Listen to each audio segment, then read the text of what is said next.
বন্দরের দায়িত্ব বিদেশিদের হাতে দিলে তো চুরি করতে পারবেন না। গাড়ি আনবেন ৫ কোটি টাকা দিয়ে, দেখাবেন ২ কোটি টাকা। বিদেশি সংস্থা হলে তো সেটা পারবেন না। যারা দেশটাকে চুষে চুষে রক্ত পান করছে তারা এটা করছে। এসিটিভির এক টকশোতে অংশ নিয়ে বিস্ফোরক এমন মন্তব্য করেছেন কর্নেল অবসরপ্রাপ্ত আব্দুল হক। তার এই মন্তব্য এরই মধ্যে সামাজিক যোগাযোগ মাধ্যমে ভাইরাল হয়েছে।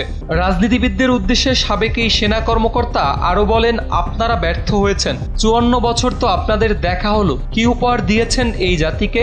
এখন বন্দর নিয়ে কথা বলছেন। প্রশ্ন তোলেন, আমরা বন্দর চালানোর মতো সক্ষমতা দেখাতে পেরেছি? চোরবাটপারে সেখানে ভর্তি, মিনিটে মিনিটে সেখানে চুরি হচ্ছে।